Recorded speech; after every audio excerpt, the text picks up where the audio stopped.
Halo, assalamualaikum warahmatullahi wabarakatuh. Jumpa kembali dengan channel saya, channel Surya Utama 22, channel yang membahas seputar budidaya ikan lele.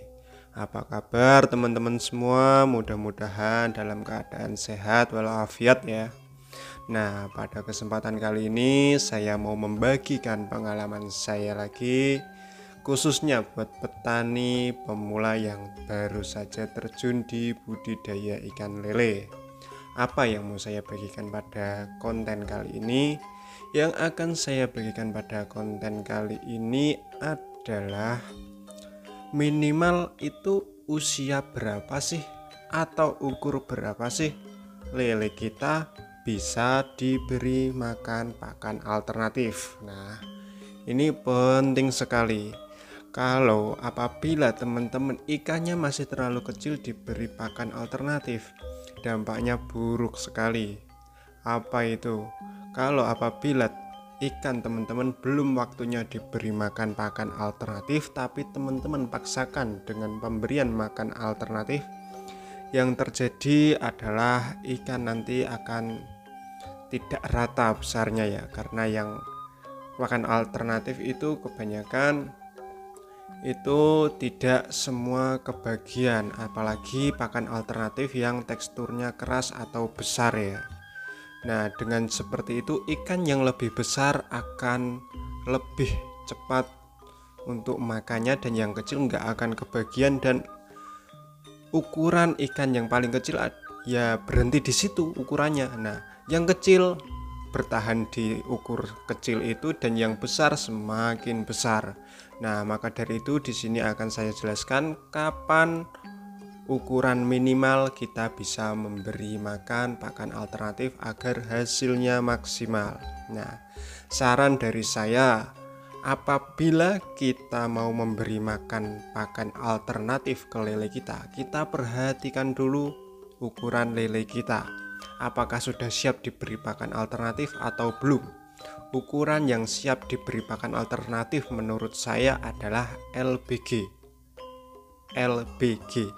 Nah, ukur LBG itu paling minimal untuk kita memberi pakan alternatif ke lele kita.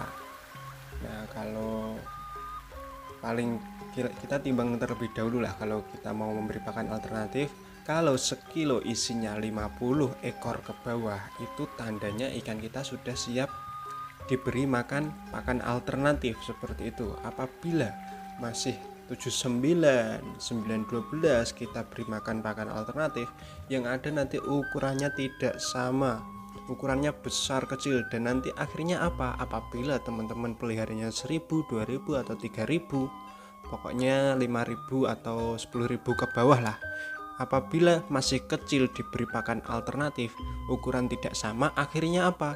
Kita panen perdana nanti hasil yang bisa kita panen adalah sedikit sekali. Dan ikan yang kecil yang sudah kalah makan, apabila umurnya sudah makin bertambah atau tua katakanlah ya, itu ikan tumbuhnya akan tidak bisa bagus seperti masa pertumbuhan. Soalnya apa? Di waktu masa pertumbuhannya itu ikan tersebut kalah makan dengan yang besar.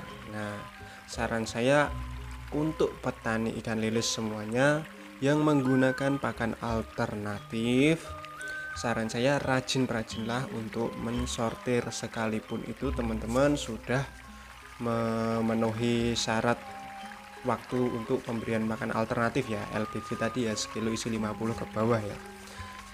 Kalau kita ingin hasil maksimal dengan pakan alternatif, kita juga harus rajin-rajin sortir ya, agar ikan yang kecil itu tidak selalu kalah makan, dan kita bisa ke kolam yang lain kita beri makan juga agar bisa besar. Apabila ikan umurnya sudah terlalu tua dan lepas masa pertumbuhan, di situ ikan akan lama tumbuhnya, dan yang ada nanti habis pakan banyak tapi ikan tidak tumbuh, yang ada juragannya yang rugi ya kan.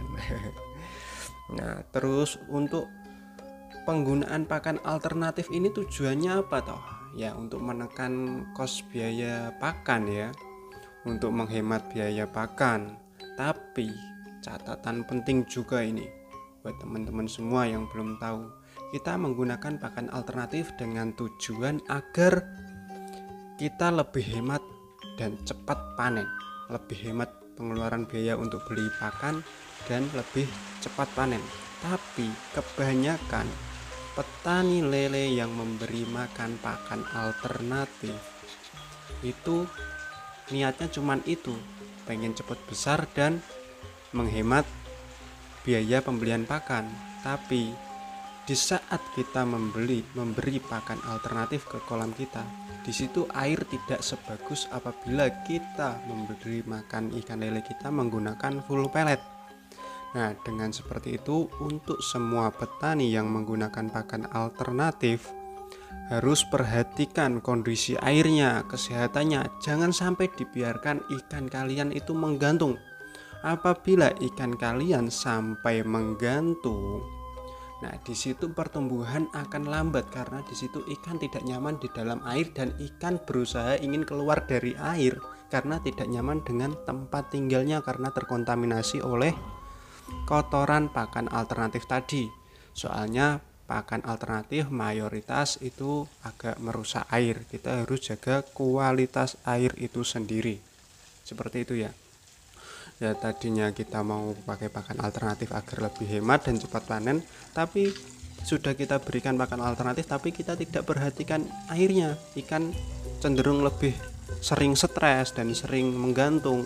Tapi kalau tidak kita tangani, ya pertumbuhan justru akan lebih lambat dibanding menggunakan pakan pelet seperti itu ya.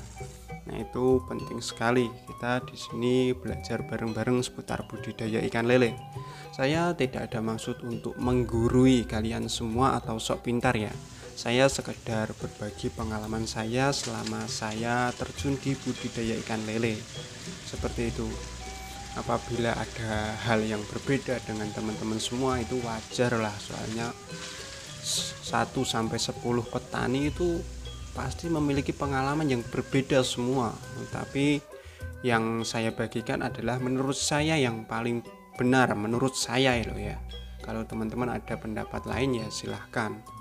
Catatannya cuma tadi, kalau ingin memberi pakan alternatif ke lele kita minimal ukur LBG atau kita sampel dulu sekilo bobotnya sekilo, isinya di bawah 50 ekor seperti itu, baru itu tandanya siap diberi makan alternatif. Jangan masih kecil kita beri pakan alternatif ya. Nah, dan catatan kedua yang paling penting adalah apabila kita menggunakan pakan alternatif kita harus selalu jaga kualitas airnya. Nah, seperti itu. Terus pemberian pakan alternatif apabila tidak sering disortir atau rajin sortir itu akan yang besar makin besar, yang kecil akan stay di situ dan tetap bertahan di ukuran itu. Nah, seperti itu agar kita tidak mengalami kerugian ya kita harus rajin sortir, rawat airnya ya. Ingat, kita budidaya ikan lele itu sebenarnya kita itu merawat air. Kita itu pelihara air. Apabila airnya itu sehat, maka ikan di dalamnya itu akan sehat juga. Nah, seperti itu ya.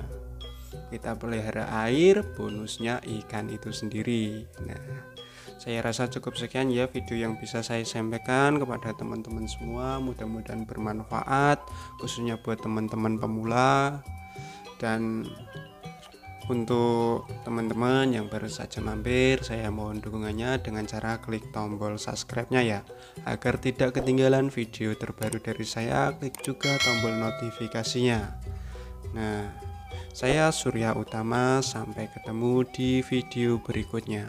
Assalamualaikum warahmatullahi wabarakatuh.